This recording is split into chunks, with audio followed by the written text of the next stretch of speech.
नमस्कार दोस्तों, welcome to this episode of my podcast. आज बात करते हैं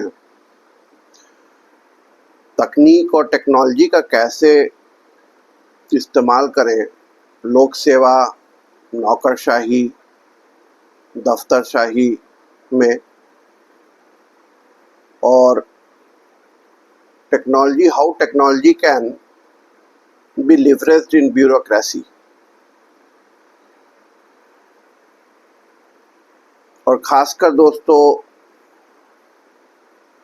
एक ऐसे राज्य के संदर्भ में बिहार, जहाँ पे सोशल ट्रांसफॉर्मेशन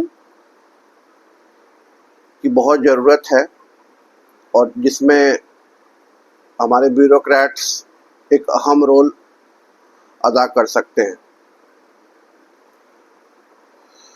तो दोस्तों, आजकल एआई का ज़माना है और ई गवर्नेंस का ज़माना है। पेपरलेस हो रहा है सभी चीज़, और सभी चीज़ों में टेक्नोलॉजी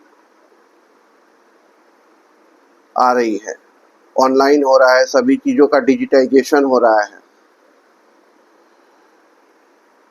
तो ब्यूरोक्रेट्स को टेक्नोलॉजी की ट्रेनिंग और जिसे कह सकते हैं विषय वस्तु का विशेषज्ञ होना, उनको उस पर्टिकुलर डोमेन की एक्सपर्टीज चाहिए।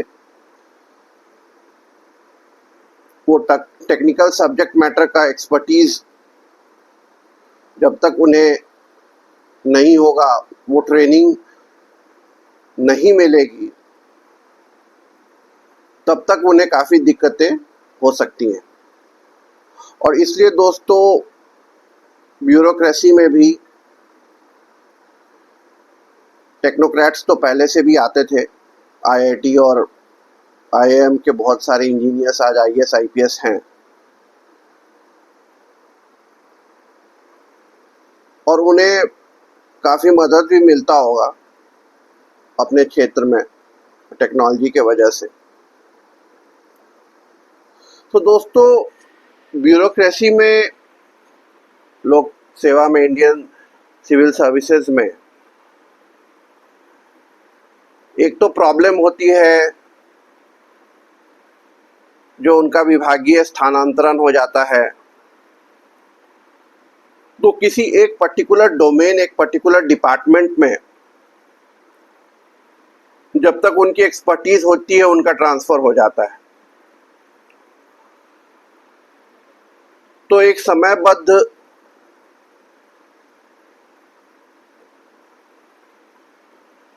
जो उनकी पदोन्नति होती है, जो उनका समयबद्ध स्थानांतरण होता है,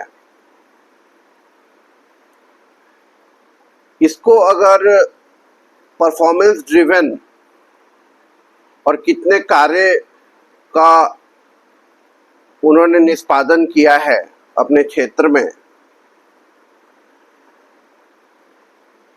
इस पे डिपेंड करे तो एक मेरिटोक्रेटिक सिस्टम हो सकती है। और एडमिनिस्ट्रेटिव रिफॉर्म्स की बात होती है, मोदी जी तो इन्हें कर्मयोगी कहते हैं। ई समीक्षा की बात होती है। तो जैसे कॉरपोरेट गवर्नेंस में होता है, एक 360 डिग्री फीडबैक होता है, तो ब्यूरोक्रेट्स, टेक्नोक्रेट्स का भी 360 डिग्री फीडबैक इफेक्टिवली होना चाहिए, जिसमें citizens will be the major stakeholder. जो नागरिक हैं, जो लोग हैं, जो सोशल वेलफेयर जिस स्कीम्स जिनके लिए होती हैं, वही तो ये बता सकते हैं कि इन पर्टिकुलर ऑफिशियल्स का क्या परफॉर्मेंस है। तो दोस्तों, एक तो ट्रेनिंग की आवश्यकता है, टेक्निकल ट्रेनिंग की आवश्यकता है। जैसे कि आजकल आप देखो साइबर क्राइम्स हो रहे हैं, क्राइम्स का कैटेगरी ही चेंज हो गया है। तो पुलिस की ट्रेनिंग होनी चाहिए साइबर फॉरेंसिक्स, साइबर क्राइम्स में, और हो भी रही है। पर आप देखो टेक्नोलॉजी की उपयोगिता और टेक्नोलॉजी के वजह से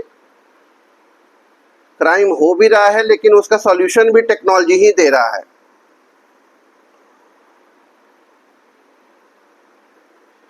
एआई के वजह से तो पूरा ट्रांसफॉर्मेशन ही हो गया है। कहते हैं बिजली के बाद जो सबसे बड़ी खोज है वो एआई है, आर्टिफिशियल इंटेलिजेंस। हो सकता है सरकार में एक एआई मिनिस्ट्री भी बन जाए। तो एआई में ट्रेनिंग के लिए एक प्रावधान होना चाहिए ब्यूरोक्रेट्स को, और यहाँ पे एक collaboration between corporate, academia and bureaucracy होनी चाहिए। लैटरल एंट्री की बात होती थी, जिसको सीधी भर्ती कहते हैं, जो कॉरपोरेट में जो बहुत सीनियर लेवल पे जो लोग हैं उनकी डोमेन एक्सपर्टीज का कैसे हम फायदा उठा सकें। सपोज वो किसी जैसे एआई के क्षेत्र में हो, डेटा साइंस के क्षेत्र में हो, बैंकिंग फिनांस के क्षेत्र में हो, जो सब्जेक्ट मैटर एक्सपर्ट हैं और जिन्होंने बहुत सारे प्रोजेक्ट्स पे काम किया है, उनको हम गवर्नेंस में कैसे लेके आए। जो लैटरल एंट्री की जो बात हो रही थी, जो किसी कारणवश जिसे रोकना पड़ा। तो दोस्तों, जो हमारे देश के जो आईएएस हैं, आईपीएस हैं, आईएफएस हैं, जो अपने मेरिट के दम पे सिविल सर्विसेज क्रैक करते हैं, तो उनमें वो सारी क्षमता है जो कि हमारे देश में, समाज में एक आमूलचूल परिवर्तन ला सकता है। और इसमें टेक्नोलॉजी का दोस्तों एक अहम योगदान है। बिहार के संदर्भ में अगर हम बात करें तो बिहार ने कई आईएएस आईपीएस दिए हैं देश को। कहते हैं हर 12वां आईएएस आईपीएस बिहार से है।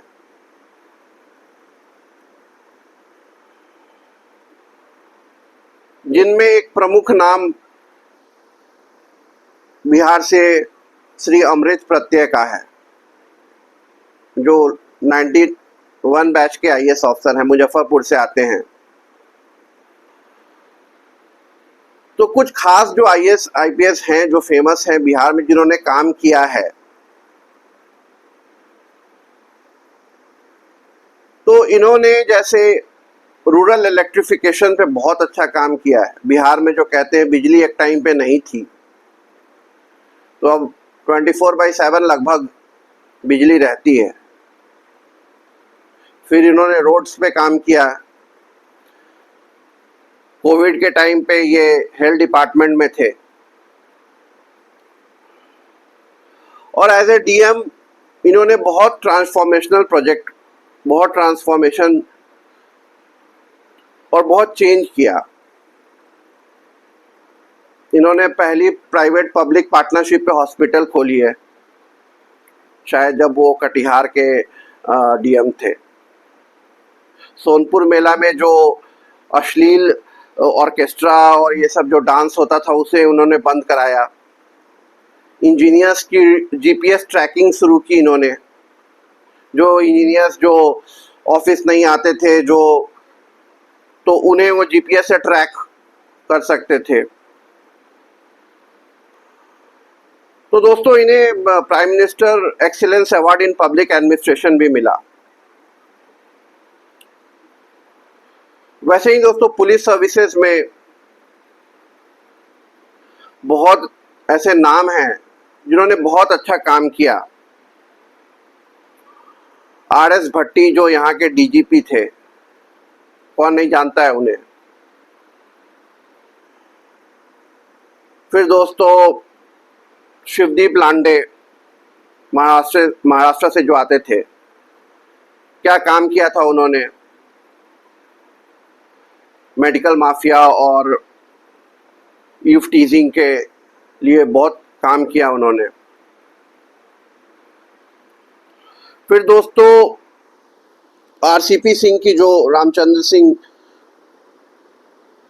की जो बेटी लिपि सिंह हैं, IPS हैं। रामचंद्र सिंह भी principal secretary to Nitish Kumar थे। वो भी काफ़ी दबंग महिला IPS के रूप में जानी जाती हैं, जिन्होंने माफिया को वहाँ पकड़ा है। कुंदन कृष्णन, विकास वैभव, ऐसे कई नाम हैं जिनसे लोग प्रेरणा लेते हैं। महिला IPS में तो लोग किरण बेदी को जानते हैं, जो किरण बेदी पहली IPS थी। कंचन चौधरी, जिन पे एक दूरदर्शन में बहुत पहले एक सीरियल भी बना था, उड़ान। उनकी छोटी बहन कविता चौधरी ने वो उनका रोल प्ले किया था। तो she was a much decorated officer. She also represented in Interpol. तो दोस्तों इस मिट्टी से बहुत ऐसे प्रेरणामूलक कहानी हुए हैं जो बहुत इंस्पायरिंग हैं। और खासकर बिहार में जो एक क्रेज है IAS IPS बनने का, पैसे से ज्यादा जो सम्मान की जो भूख है, that is the trigger point. और इतने मेहनत और इतने प्रयास के बाद जब वो उस ओहदे पे पहुंचते हैं और फिर सोशल डिलीवरी और सोशल वेलफेयर और लोक सेवा, जिसे लोक सेवा कहते हैं इन एक्चुअल सेंस, तो इसमें कैसे technology, domain expertise, subject matter expertise को इन्फ्यूज किया जाए, कैसे एकेडमिया और कॉरपोरेट कोलैबोरेशन किया जाए, जिससे हमारा गवर्नेंस, जिससे हमारा ब्यूरोक्रेसी इनरिच हो सके। क्योंकि दोस्तों ये टेक्नोलॉजी का ज़माना है और टेक्नोलॉजी के बिना कोई भी डिपार्टमेंट हो, कोई भी सिस्टम हो, उसको हम ट्रांसफॉर्म नहीं कर सकते। तो technology is the enabler for socio economic transformation. और इसको हम जितना जल्दी इम्प्लीमेंट कर सकेंगे उतना ही हमें फायदा होगा। और हो भी रहा है। आप देखो बिहार में लैंड रिफॉर्म्स में डिजिटाइजेशन हो रहा है, मोटर व्हीकल्स में डिजिटाइजेशन हुआ है, वोटर कार्ड के इसमें डिजिटाइजेशन हुआ है, आधार और UPI तो पहले से ही था। कितने स्टार्टअप्स खुल रहे हैं, जैसे देहात, सब्जियों के लिए कोई तरकारी.in भी है, एक मार्केट प्लेस बना दिया है जहाँ पे सब्जी बेच सकते हैं। देहात एक मार्केट प्लेस है जहाँ एंड टू एंड एग्रीटेक होता है। तो काफ़ी स्टार्टअप्स भी खुल रहे हैं। अभी दरभंगा से झाजी पिकल्स जो शार्क टैंक में है, आप लोगों ने उसको देखा होगा। तो ये एक इंस्पायरिंग स्टोरीज है जो कि यहाँ की युवाओं को, यहाँ की महिलाओं को मुख्य धारा से जोड़ने में काफ़ी मदद करता है। और बिहार तो दोस्तों ज्ञान की भूमि रही है।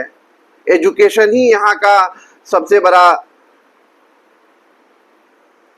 कह सकते हैं सबसे बड़ी पहचान है, यहाँ की आइडेंटिटी है, जिसने विश्व को, नालंदा यूनिवर्सिटी जहाँ से विश्व से लोग पढ़ने आते थे, जो चाणक्य और आर्यभट्ट की भूमि है, बुद्ध और महावीर की पावन भूमि है। तो एजुकेशन दोस्तों यहाँ में परिवर्तन ला सकता है और यही फिर से इसको वहाँ पहुँचा सकता है जहाँ पे ये एक जमाने में था और जिसका ये हकदार है। तो दोस्तों थैंक्स फॉर वॉचिंग। कमेंट कीजिए, अपने विचार बताइए। धन्यवाद।